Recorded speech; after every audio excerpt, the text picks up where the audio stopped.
Steve in the repair department, and today we're going to be going through and replacing the O-rings on the FX Wildcat's air cylinder. The first step is we're going to be taking the stock off the rifle. We'll be removing the set screws that are attached. You'll be using a 3mm Allen wrench to remove the set screws that are here in the back side and right in front of the trigger guard. Lay the stock aside.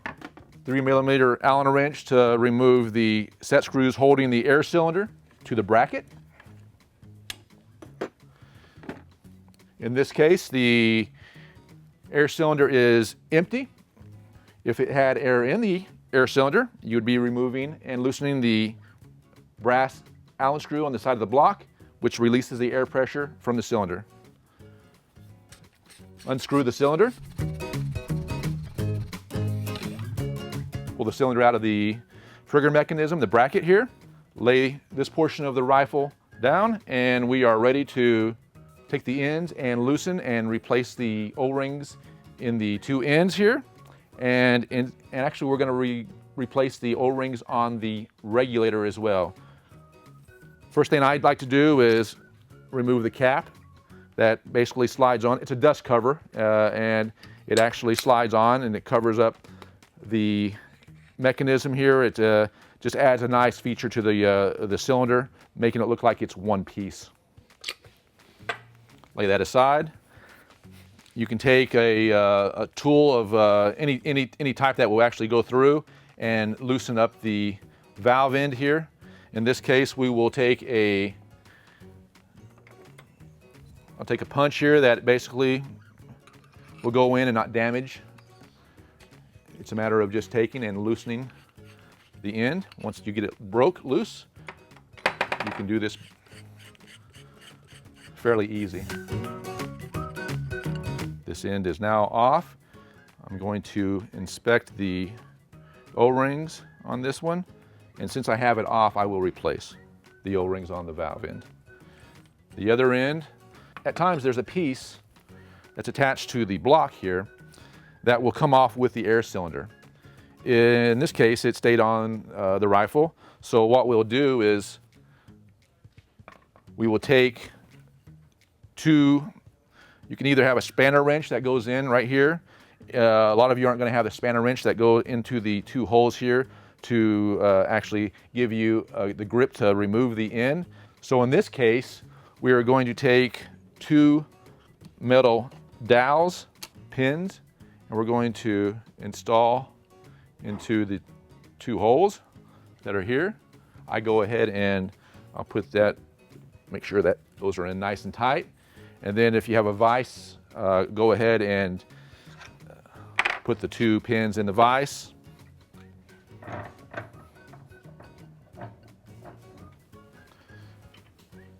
And break loose. Once you break loose, you can go ahead and remove the cylinder end as follows. Cylinder end is now off. Lay this aside, and we will go ahead and work at removing the regulator that is inside the cylinder so we can replace the O-rings around the body. The first thing I do, and I'll tell most of you, is look at the regulator inside the cylinder and make sure that that is put back in the right position whenever you install.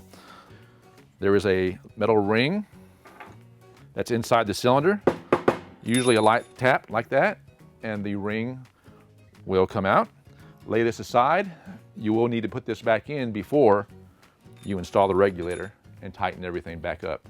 You can take a pair of needle nose pliers and you can grab onto the nut. You can take a wooden dowel and stick in and push the regulator out. Depends on what you have. At this point, the regulator has come out, including the body unit that the regulator is actually installed in. The regulator, I'll push this out. Okay, now we have the regulator out, and we'll replace the O-rings around the regulator, and we'll replace the O-rings around the adapter piece that holds the regulator. Okay, the first pair of O-rings that we're going to replace is on the basically the reg housing, the adapter piece that the reg actually slides into.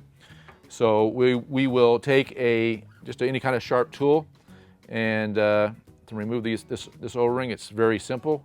Make sure that you lay the O-rings aside so you don't get them mixed up with the new O-rings. Take those. We'll take a look at the piece itself, making sure that everything is clean, there's no mars. We'll take the O-ring then and slide the O-ring around the body, the adapter piece. Okay, that looks good. You can always put a little bit of silicone grease on the O-rings.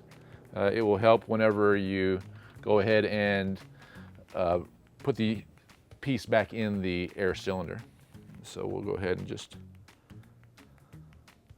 put a little bit of silicone, lay that aside. The next pair of O-rings we'll replace is actually on the regulator. The regulator itself, of course we're doing the external O-rings at this point. There are some O-rings inside the reg as well, but we're not going to be going through this. If you have to replace the O-rings that are inside the regulator, you're better off to go ahead and send it back in to me. That way we can go ahead and test the reg, make sure that it's right at the right pressure. You don't want to get these regs where they're pushing too much pressure or not enough. That will actually determine how your velocity of your gun will either be low or high, determine how much pressure you give these regulators. And so we'll go ahead and remove the two outer O-rings. Here's the first. Here's the second. Go ahead and grab our O-rings, our new O-rings, and we'll slide these in position. There's the first. And we have the second.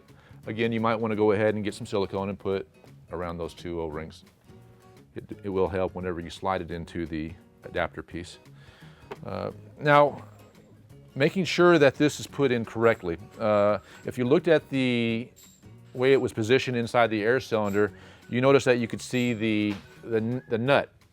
There's, of course, this is what we're wanting to look at whenever we're basically putting it into the cylinder. So what we're going to do is there's a smaller hole and a larger opening. We want to put the reg into the adapter piece by just pushing it, making sure that it's lubricated. It goes in nice and easy, doesn't tear the O-ring. And then I can't push this out, and I'm looking at basically the nut. And that's what we want to be looking at whenever we push this piece back in the cylinder. So at this point, we can go ahead and install this in the cylinder, making sure that the cylinder is clean, which this one's very. And we'll go ahead and push this in the cylinder. Now this piece, you'll know the end that it should go into. Two reasons. Of course, there's the verbiage, the writing on the cylinder. And of course, there is the vent hole that it's always needed to vent the reg pressure. So we'll go ahead and push this back into position here.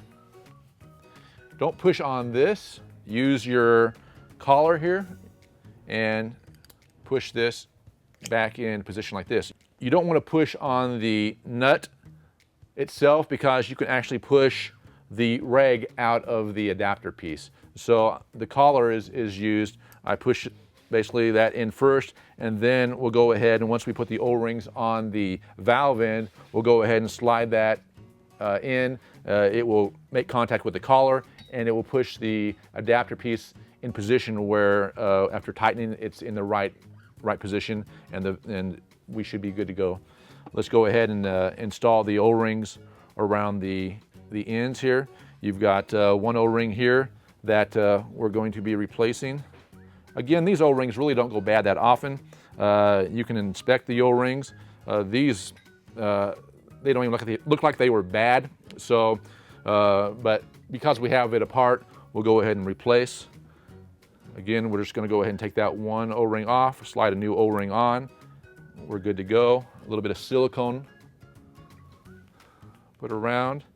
I actually, it's not mandatory, but I use a real thin O-ring to put around basically, and it basically, it will seal the adapter piece whenever it's tight. It gives it that extra security. And slide it around. Take my tool and make sure that the O-ring is not in the threaded area of the valve piece. Once we have that O-ring in position, we can go ahead and install it on the cylinder. Again, this is the portion that will actually screw onto the block itself. So we will go ahead and push this in, and we will go ahead and tighten this portion of the valve end up. Okay, once I'm tight there, I'm going to go ahead and put this in here and give it a little snug. Okay, take these pins out here. And we will work with the other end. The other end, again, has one O-ring off the valve end.